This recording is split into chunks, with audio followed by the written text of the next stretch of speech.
Gimana teman-teman lihat tadi? Coba ini dari tahun 86. Jadi Januari 86 masih Pak Yogi. Sampah yang dibuang itu sebelum adanya bank sampah itu sekitar 8.300 ton satu hari, Pak. Coba Bapak bayangin, 8.300 ton sampah di DKI Jakarta dibuang ke Bantar Gebang setiap harinya tanpa dipilah. Sampah organik ke sana gitu. Jadi makanya kita sekarang menggalakkan sampah organik di yang saya punya drum yang itu nanti akan menjadi pupuk cair. Kita masih kepedulian orang Jakarta untuk memilah sampah itu sangat minim gitu.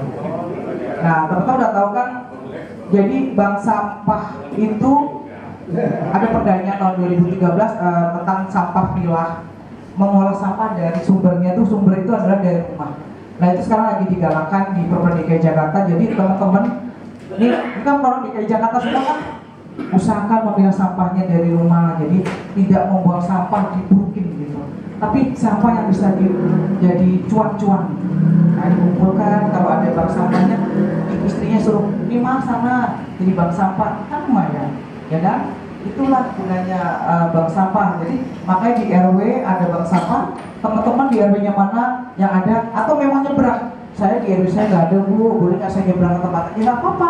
Yang penting ini bisa bank sampahnya dikumpulin di rumah, dapat duit kan gitu. Karena RW saya nggak ngadain bank sampah, gitu. Nggak apa-apa kalau sudah punya yang sampahnya. Terus itu sampahnya dan menyadarkan lingkungan. Jadi kita kan rata-rata, maaf ya, rata-rata muslim kan. Apa boleh kalau muslim? Kebersihan sebagian dari iman. Nah itu maksudnya juga. Jadi kita kalau rumah kita bersih, semua suasana bersih kan enak gitu. Lanjut. Nah ini contoh-contoh penyetoran bank sampah. Ini ada di tuh yang sudah nih. Ini waktu masih ada bulu ini punya ini waktu itu nih, ya kan? Terus ini kalau nggak salah di RW 13 nih, Unimuk CS nih. Ini baru berapa bulan, ya? Yang sudah ini RW mana bu? Itu kayak bukan di RW kita, tolanya cantik gitu masnya. Iya, itu bukan, itu kayaknya dari luar. Tapi jadi orang luar itu sudah begini Pak. Jadi mereka tuh sudah memilih, atau kalau tidak punya tempat kayak gitu, boleh juga dari plastik. Macam-macam sampahnya ada. Nah, itu saya lihat kemarin baru penimbangan berapa kali ada yang udah dapat 400.000 Pak. Kata dia, bu ternyata kita kemarin saya buang-buang terus ternyata ada duitnya. Ibu-ibu tuh kalau soal duit, kalau nawar di pasar aja beda 100 perak aja tawar kan? Apalagi tuh dapat bank sampah, ternyata dapat dari 200. Saya dapat berapa nih? Saya lihat, saya 70.000, ada yang 50. Nimbang baru sekali aja 50.000. Coba kalau diperkali-kali ya kan? Jadi ada manfaatnya. Jadi kita tidak buang sampah tuh sembarang langsung bruk ke Bantar Gebang. Nah ini upaya penanggulangan sampah. Jadi Provinsi DKI Jakarta sekarang ini membuat oleh Pak PJ Gubernur itu sebenarnya yang meresmikan adalah Pak Anies tahun 2022. Jadi dia itu namanya mesin reverse verifier RDF susah plan Bantar Gebang. Jadi dia bisa memproduksi 2000 sampah menghasilkan 700 sampai 750 ton per hari seperti batu bara muda. Jadi nanti dia buat apa sih namanya, bahan bakar yang ramah lingkungan gitu. Nah, kayak briket gitu. Nah ini akan sudah dibuat. Ini sudah 2000 tuh dari sampah yang lama, 1000 sampah yang barunya 1000 masuk ke sini Pak.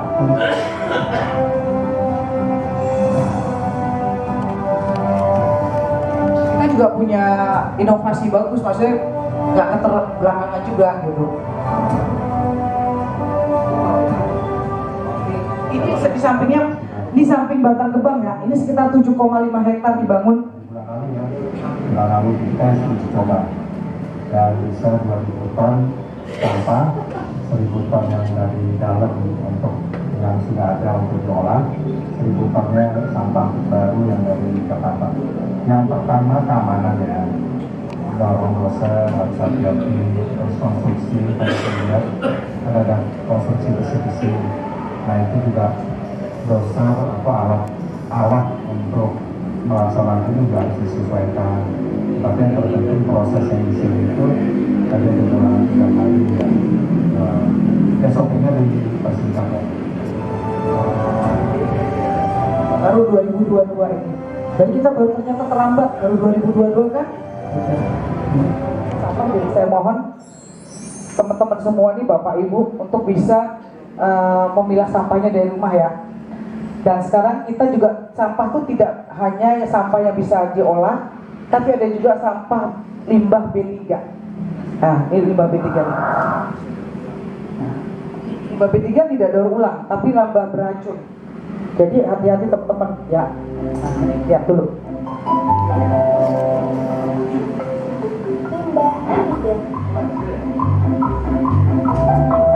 Wah, banyak sekali sampah di sini ya. Apa sampah ini mengandung limbah B3? Apa itu limbah B3? Ayo teman-teman Smart Point, kita cari tahu.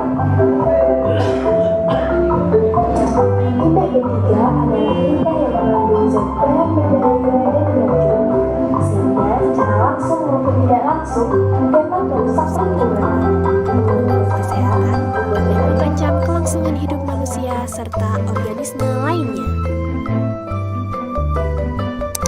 Sifat limbah B3 antara lain mudah meledak, mudah teroksidasi, mudah menyala, mengandung racun, bersifat korosif, menyebabkan iritasi atau menimbulkan gejala-gejala kesehatan seperti karsinogenik, mutagenik, dan lain sebagainya.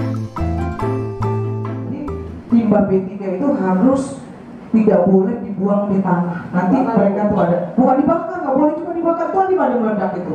Alat elektronik yang sudah nggak kepake, TV boleh tuh, kok nggak tuh? Tuh, sebenarnya bisa, pakai alat elektronik yang tidak kepake seperti tadi itu contoh tadi, silakan dibuang ke jadi jangan dibuang ke sampah ya, nggak boleh ya. Itu akan meracuni tanah dan juga nanti masuk ke air tanah gitu. Akhirnya kita sakit gara-gara minum air yang terkontaminasi oleh B3 tadi. Lanjut, ya itu tadi ya pembakaran sampah. Jadi dari bakar sampah itu kalau di Jawa itu, saya orang Jawa betul. Kalau sampahnya daun, mungkin tidak apa-apa. Dan Jawa itu kan jauh-jauh rumahnya di mana-mana gitu, mungkin nggak ada komplain gitu. Lebih luas dan masih luas jadi naik. Tapi yang dibakar mereka tuh daun, masih kan tidak masalah. Tapi kalau di Jakarta coba, rumahnya segitu dia bakar pakai sampah, itu kan isinya ada plastik. Itu tadi, jadi banyak penyakit kanker itu tadi salah satu dari makanan, dari udara seperti ini yang dihirup itu salah satunya. Jadi kita harus bisa hidup bersih salah satu tadi kan sebenarnya berkaitan dengan tadi 3R tadi ya, dan recycle kembali lagi tadi olah bangsa mana begitu tadi benar. Nah itu sudah ada perjanjiannya Pak. Jadi setiap orang jarang membakar sampah yang mencemari lingkungan, dan orang bisa dikenakan pidana Pak bakar sampah itu, dan juga denda 500.000. Ada perjanjian. Kalau di DKI tidak macam-macam tentang itu gitu. Jadi bukan main-main, mereka tuh sudah sekian, karena DKI Jakarta itu kepadatan penduduknya, rumahnya kan tidak bisa untuk bakar sampah seperti kita. Kalau orang Jawa biasa bakar sampah kan gitu. Lah kalau rumahnya di Jawa gede-gede jauh-jauh ya kan gitu. Padahal kita CRM Pak.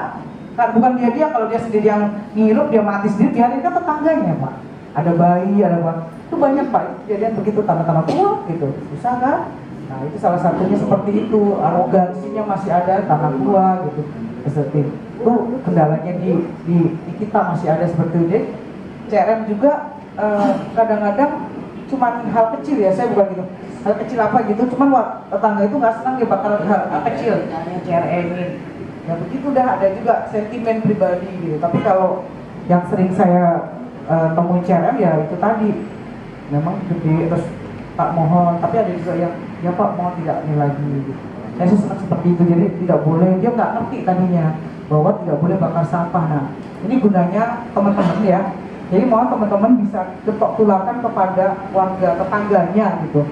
Kan bisa aja dari Pak RT Pak RT nya belum nyampe ini, teman-teman kan PPSU gitu yang sudah tahu tentang tadi sosialisasi mohon kalau ada Pak jangan bakar-bakar Pak, itu Bapak kena pidana loh Pak, kan gitu. Ada loh Pak. Nah, Jadi tahu deh.